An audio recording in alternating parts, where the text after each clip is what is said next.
Then the man saw the smoke darkening, and by the time water hit flame, Rusty had already slipped beyond the fence line, disappearing into fields that rustled like whispers around him. Stories of a wandering golden dog began to ripple quietly across towns. People described him as watchful, skittish, carrying something determined in his eyes. Some tried to follow him, others left food in predictable spots.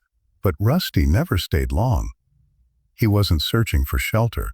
He was searching for a scent that lived deeper than survival. Autumn arrived without ceremony. Leaves crackled under his paws, sharp and brittle. The air grew cooler, and for the first time since the accident, Rusty felt relief from relentless heat. But cold carried its own cruelty. Nights bit at his bones. Frost crusted the edges of puddles he drank from. His breath rose in pale clouds before him. Winter caught him somewhere in Wyoming. Snow fell thick and sudden, erasing the ground's memory of everything that had walked across it. Rusty struggled at first. His paws sank deep. Ice cut into cracked skin. He trembled beneath abandoned porches, curling tightly to preserve warmth. Once, he pressed himself against the outer wall of a diner, drawn by the scent of frying meat and human voices inside. The warmth seeped faintly through brick. A waitress noticed him eventually. She left scraps wrapped in paper near the door. Rusty ate carefully, glancing over his shoulder, never fully trusting stillness. Through blizzards and barren fields, across frozen rivers and lonely stretches of interstate, he kept moving east. He didn't understand state lines. He didn't count miles. But something inside him knew he was closing distance. Sometimes, in the quietest hours before dawn, he would pause and lift his nose to the wind, and for a fleeting second, beneath the sense of snow and smoke and distant towns, he would catch something faintly familiar, like the ghost of laundry soap and cut grass tangled together. Those moments fueled him more than food ever could. 500 miles is an unimaginable distance to a human measuring by maps and time. But to Rusty, it was a series of steps, one paw forward, then the other, through hunger, through cold, through loneliness that pressed against his ribs like an ache. He was no longer the soft backyard dog who chased tennis balls under a summer sky. The world had sharpened him, carved resilience into his bones. Yet beneath the scars and thinning coat, his heart beat with the same unwavering rhythm. Home was not a memory fading behind him. It was something waiting ahead. By the time the air began to change, Rusty had stopped noticing pain the way he once had. It no longer arrived as sharp signals from his cracked paws, or the dull throb in his fully heated after an escape car in Nebraska. Pain had become background noise, like wind against open fields. What he did notice was scent. And one morning, as he crested a low hill lined with skeletal winter trees, the wind shifted. It was subtle at first. A sweetness threaded through the cold air, dry corn husks, soil turned by tractors, a faint trace of something domestic. Not the sterile smell of cities or the heavy musk of livestock. This was softer, familiar in a way that made his heart stumble in his chest. Kansas. He did not know the word, but his body recognized the land. The horizon stretched wide and flat, sky spilling endlessly above fields, the color of faded gold. Rusty paused at the edge of a gravel road, nose lifted high. His tail, which had grown thin and hesitant over the months, gave a small, uncertain wag. He moved more slowly now, not from doubt, but from awareness. Every step felt heavier with meaning. He passed silos that loomed like silent sentinels in farmhouses set far back from the road. Dogs barked from behind fences as he limped by. Rusty did not respond. His focus was narrowed, sharpened. He was listening for something deeper than sound. Late afternoon light slanted low across the fields, turning dust into drifting amber. Rusty followed a narrow path between rows of dormant crops. The earth beneath his paws felt different here, less foreign, more forgiving. A memory stirred. Not as a clear image, but as a sensation. Lying on cool grass while Ethan tossed a tennis ball, the smell of his father's work boots by the back door, the creak of a porch swing swaying in summer heat. He stumbled once, his weakened leg buckling beneath him. He stayed down longer than usual, sides heaving. For a moment, doubt crept in like winter wind under a door. What if the scent he followed was only memory playing tricks? What if home had changed beyond recognition? A year is a long time in the life of a dog. A year can erase routines, repaint houses, move families. But then the wind shifted again. This time it was unmistakable. Laundry detergent, cheap and floral, the same kind that clung to Ethan's hoodies. Rusty's head snapped up. His heart began to race, a frantic rhythm that felt almost painful after so many months of steady endurance. He pushed himself upright and moved forward, faster now despite the limp. Gravel crunched beneath his paws as he reached a paved road he had once known intimately. The curve of it felt carved into his memory. He had walked it dozens of times on a leash, Ethan's small hand gripping tight. Twilight began to settle, violet shadows stretching long across open land. Rusty turned down a familiar drive lined with aging sycamore trees. Their bark peeled in pale strips, exactly as it had before. The white farmhouse appeared slowly, as if emerging from fog. The paint was more chipped now. One shutter hung slightly crooked, but it was the same. The porch swing creaked in the evening wind. Rusty stopped at the edge of the gravel driveway. He did not rush forward. He stood there, trembling, not from cold, but from the enormity of arrival. The house glowed softly from within. Light spilled through kitchen windows. He could hear muffled voices, laughter, deeper now, older. Ethan. The name pulsed through him like instinct. Rusty took one cautious step forward, then another. His nails clicked faintly against stone. The sound felt loud in the quiet dusk. The front door opened. Rusty froze. A taller figure stepped onto the porch, broader shoulders, longer limbs. But the scent, there it was, layered with time but unchanged at its core. Ethan paused at the top step, scanning the yard absently, unaware that 500 miles of devotion stood watching him from the shadows. Rusty's tail moved slowly. Hope and fear tangled together inside his chest. What if he wasn't recognized? What if time had rewritten him into something unidentifiable? A scarred, gaunt stranger with tired eyes. He took another step, gravel shifted. Ethan looked up. For a suspended heartbeat, neither moved. The world seemed to narrow to that single stretch of driveway. Rusty held his breath, if such a thing were possible for a dog. The boy he had loved stood only yards away, staring at him with confusion flickering across his face. And then recognition began to dawn, not in the eyes first, but in the body. Ethan's shoulders stiffened, his breath caught. His hand gripped the porch railing as if steadying himself against something impossible. Rusty's tail wagged a little faster now, fragile and hopeful. He did not bark. He did not want. He simply waited, 500 miles behind him, every step leading to this single moment where scent met memory and the distance between them trembled on the edge of collapse. Ethan stepped off the porch slowly, as if approaching something sacred or fragile. The gravel shifted under his sneakers, the sound impossibly loud in the quiet evening. Rusty stood still, heart pounding so hard it felt like it might split his ribs apart. The porch light cast a pale halo across the yard, catching the uneven patches in his coat, the scar that traced down one side of his muzzle, the way one back leg trembled slightly beneath his weight. For a second, Ethan's face held only confusion. The dog before him was thinner than memory allowed. His once rich golden fur had dulled into rough shades of dust and wind. His ears bore small tears. His body looked carved by distance. But then Rusty's tail moved, slow at first, then with a familiar rhythm Ethan had seen thousands of times before. It wasn't just movement, it was recognition. Rusty? Ethan's voice cracked around the name, barely more than a whisper. The sound hit Rusty like warmth after winter. His ears lifted. His tail wagged harder, his body swaying with the effort to hold himself still. He took one careful step forward, lowering his head slightly, unsure, hopeful, afraid this might dissolve if he moved too fast. Ethan inhaled sharply. The breath left him in a broken sound that was half laugh, half sob. He ran.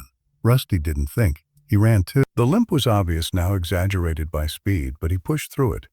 Gravel scattered behind him. The distance between them collapsed in seconds. When they met, it was not graceful. Ethan dropped to his knees, arms wrapping around Rusty's neck, burying his face into fur that smelled of road dust and wild air, and something unshakably familiar beneath it all. "You came back," Ethan kept repeating, the words spilling out in disbelief. "You came back." Rusty pressed his body against him as close as possible, as if trying to fold himself into Ethan's chest. He made a low, trembling sound deep in his throat, something between a whine and a sigh. His tail beat wildly against the ground. His entire body shook, not from cold, but from release. The searching was over. The walking was done. From the porch, Ethan's mother stood frozen, one hand covering her mouth. Tears streamed freely down her cheeks. His father stepped outside behind her, drawn by the noise, and stopped short at the sight in the yard. For a moment, none of them spoke. It felt too enormous for language. A neighbor across the way, alerted by Ethan's cry, stepped outside and instinctively lifted a phone. The camera captured everything. The way Ethan clung to Rusty like he might disappear again. The way Rusty refused to let go, licking salt tears from the boy's face. The way the entire yard seemed to pulse with disbelief. Rusty pulled back slightly to look at Ethan. Up close, he could see the changes. Longer hair brushing Ethan's forehead, a stronger jawline, hands no longer small but still gentle. He sniffed frantically, cataloging scent after scent, reaffirming that this was real. This was him. This was home. This was home. Ethan cupped Rusty's face in both hands, eyes scanning every scar, every mark. "Where have you been?" he whispered, voice shaking. There was no accusation in it, only awe. Rusty leaned into the touch, eyes soft and shining under the porch light. He didn't know how to explain 500 miles. He didn't know how to articulate snowstorms or empty highways or nights curled beneath strangers' decks. All he could do was stay. His body finally seemed to understand it was safe. The tension that had lived in his muscles for a year loosened all at once. He sank down heavily at Ethan's knees, exhausted beyond measure. That was when they noticed how thin he truly was. Ethan's mother rushed forward, kneeling beside them, hands trembling as she brushed Rusty's fur. "Oh, baby," she murmured, voice breaking. "What happened to you?" Rusty blinked slowly, tail still moving in small, determined sweeps against the gravel. Inside the house, lights glowed warm and steady. The porch swing creaked in the wind exactly as it always had. But the air felt different now, thicker with gratitude, heavier with miracle. Within hours, the video taken by the neighbor would begin to travel beyond the small town. People would watch from their phones in distant cities, wiping tears at the sight of a battered dog crossing the last few yards toward the boy he loved. They would share it with captions about loyalty and devotion, about how some bonds refused to break. But in that yard, none of that mattered yet. What mattered was the way Rusty refused to let Ethan out of reach, the way Ethan kept one hand buried in his fur, as if verifying that flesh and bone were not illusion. The way silence settled gently around them, no longer heavy with absence but full of presence. 500 miles had narrowed into an embrace, and under the pale porch light, with dust still clinging to his fur and scars mapping his body, Rusty finally allowed his eyes to close, not in surrender, but in peace. They carried him inside like something both fragile and holy. Rusty's legs tried to hold him up, pride and instinct fighting against exhaustion, but the warmth of the house wrapped around him too suddenly, too completely. The familiar scent of wood polish, cooked rice, laundry soap, and Ethan's skin hit him all at once. It was overwhelming. His body swayed. Ethan's father slid an arm beneath Rusty's chest, careful of the protruding ribs, while Ethan supported his hind legs. Rusty didn't resist. For the first time in a year, he didn't feel the need to remain alert. The door closed behind them with a soft final click that sounded like the end of something long and brutal. Inside, the air was thick with heat from the vents. Rusty's paws touched polished hardwood floors. He remembered chasing across as a puppy. His nails clicked faintly. He lowered his head and inhaled deeply, mapping every corner with scent. The couch, the rug, the hallway leading to Ethan's room. Nothing essential had changed. They laid blankets on the living room floor. Ethan knelt beside him immediately, fingers moving gently through matted fur, as if reassuring himself that Rusty was solid and real. Under the light, the damage was clearer. A deep scar along his flank, one ear torn at the edge, paw pads cracked and raw. The veterinarian arrived within the hour, still wearing house slippers beneath her coat. Word had spread quickly. She crouched beside Rusty, voice low and steady, hands practiced but tender. Rusty flinched at first touch, reflex born from months of unpredictability, but relaxed when Ethan's hand pressed against his neck. "It's him," Ethan kept whispering, like the words themselves were fragile. He found his way back. The vet confirmed what their eyes already told them. Malnourished, dehydrated, infection in one paw that would require surgery, old injuries that had healed crooked. But his heart, she pressed her stethoscope against his chest and smiled softly, was strong, strong, strong. The word hung in the room like a quiet anthem. That night, Ethan refused to sleep in his bed. He dragged his pillow on a thin mattress beside Rusty's blankets.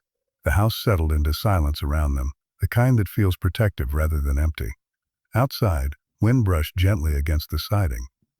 The porch swing creaked once, twice, then stilled. Rusty lay on his side, eyes half open, watching Ethan's slow breathing. Every so often he shifted closer, pressing his back against the boy's chest.